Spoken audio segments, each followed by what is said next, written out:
This video, we will talk about sine and cosine as cofunctions. But before we define what a cofunction is and how come sine and cosine can be labeled as them, let's take a look at this introduction question. So let's start by defining the sine of A and the cosine of B. And let's see, do we notice any relationship among them two? So let's start by finding the sine of angle A. And again, A and B are in relation to this triangle. So let's see. If I want to find the sine of A, well, I know that the sine of an angle is equivalent to the opposite over the hypotenuse. Well, let's see. Where is A? So this is my angle of A. Now, in relation to angle A, 15 is my opposite and 20 is my hypotenuse. So therefore, the sine of A is equivalent to opposite over hypotenuse, which is going to be 15 over 20. So now let's define the cosine of B. And notice that for cosine, the first thing that we want to do is identify where B is located at. Well, let me just erase my triangle here. Because now we're not taking sine and cosine of A, we're taking the cosine of B. So let's start by identifying where B is located at. So if this is my B, recall that the cosine for any angle, that's the adjacent over the hypotenuse. So if B is my angle reference, then this CA is my opposite, and now 15 becomes my adjacent, and still 20 is my hypotenuse. So therefore, if I want to find the cosine of B is the adjacent of B over the hypotenuse. So in this case, the adjacent is 15, and my hypotenuse is 20. Now, what do we notice when we do this? Well, notice that the sine of A, which is 15 over 20, that's equivalent to the cosine of B. So this is true statement because notice sine of A is 1520, cosine of B is 1520. So therefore they must be equal. Now the question is, why is it that we have this? Like how come the sine of A is equivalent to cosine of B? I mean, they're on the same triangle. Do you think it has to do anything with any relationship that angle A and angle B? Is there any relationship between those two angles? Well, let's expand on this. And for that, it's going to be, let's write down the explanation due to the relationship of A and B. Well, what does A and B represent? Well, A and B represent the interior angles of this triangle. Now, we know that the sum of all interior angles in a triangle is 180. But since we're always going to be talking about a right angle, so therefore this is 90. So what we're trying to say is that I know that if I add 90 and I add angle B and I add angle A, that's always going to be equivalent to 180 because the sum of the three interior angles is equivalent to 180. So what relationship do we have when it comes to angle A and angle B? Well, oops, missing a zero here. So I can treat this as if it was just a regular function. So let me subtract 90, let me subtract 90. And notice what we have now. I have that 90 is equivalent to the addition of angle A plus the addition of angle B.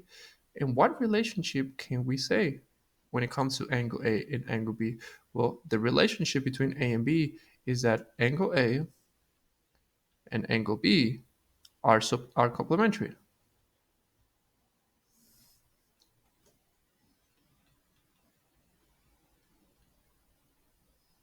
angles. And how come they're complementary angles? Because here I'm saying that if I add angle A and I add angle B, it's equivalent to 90, and this is exactly the definition of a complementary angles. So therefore, angle A can be seen as 90 minus angle B, and also the other way around, angle B can be seen as 90 minus angle A. So now we know this big relationship, and we're going to take advantage of this. angle A is equivalent to 90 minus B, and angle B is equivalent to 90 minus A. They know we're supplementary, and take a look at what happens when I take the sine of an angle and the cosine of its complementary. They are equivalent to each other. So now let's actually state the definition of sine and cosine as cofunctions. So let's just put everything together now. So what we can say is that the sine of any angle that's going to be equivalent to the cosine of 90 minus that angle. It's the same idea here. We just shown that sine of A is equivalent to 1520, cosine of B is 1520, and I know that A is 90 minus B and B is 90 minus A. So therefore, if I take the sine of A, that's equivalent to the cosine of B. But notice that B can be seen as 90 minus A. So if I just want to generalize this, then we can say that sine of any angle is equivalent to the cosine of 90 minus that angle. And the same can be said about cosine. Cosine of any angle, that's going to be equivalent to the sine of 90 minus that angle. Because you can think about this as if it was just the sine of A is equivalent to the cosine of B. That's what we just stated here. Sine of A is equivalent to cosine of B. We just shown this. But now if we use this on the right hand side, I know that A is 90 minus, or I'm sorry, I know that B is 90 minus A. So therefore, the sine of A is equivalent to the cosine. B is 90 minus A. So 90 minus A. And that's how we can use this. That's how we can come up with this. But A and B are just vertices of the angle. So we just want to generalize this. We just want to generalize this. This is just going to be the cosine of 90 minus the angle. And that's how we got this. And we can do, I mean, I'm not going to do it, but you can also see that cosine is the same. I'm sorry, we can use the same idea for cosine to derive the second idea of a cofunction. So there's two big ideas here. The sine of an angle that's equivalent to cosine of 90 minus that angle, and also the cosine of that same angle is equivalent to sine of 90 minus that angle.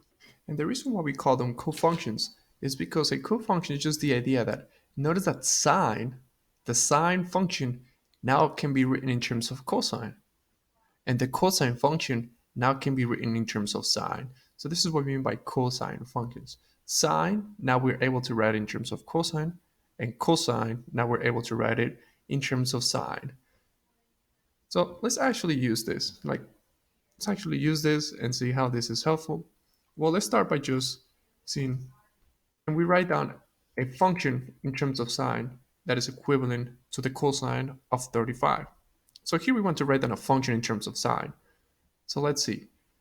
Cosine of 35, well, according to my cosine function statement here, that's equivalent to sine of 90 minus the given angle, which is 35.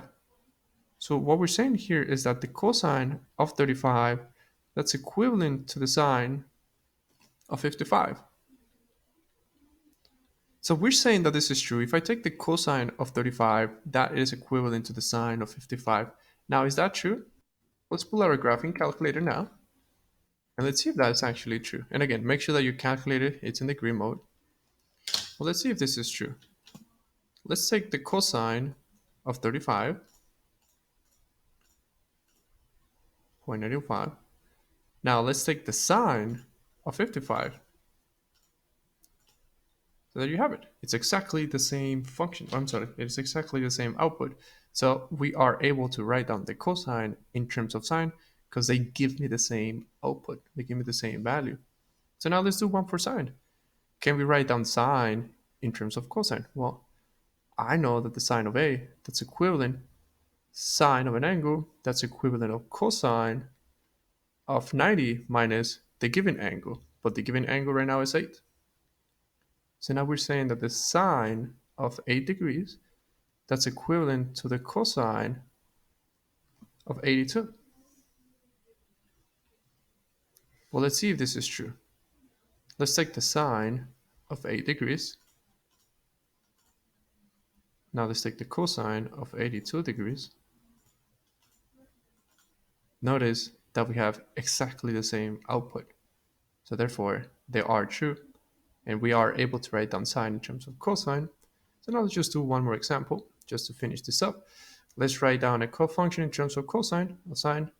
So I know that the cosine of 90 degrees, if I want to write in terms of sine, I can write this down as the sine of 90 minus the given angle, which in this case is 90.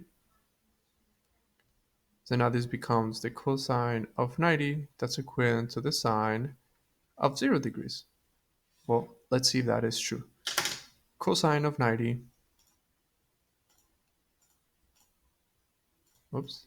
So the cosine of 90, that's equivalent to 0, and the sine of 0 should be equivalent to 0. And we should expect to have it as 0. And 0 is 0, so therefore they work.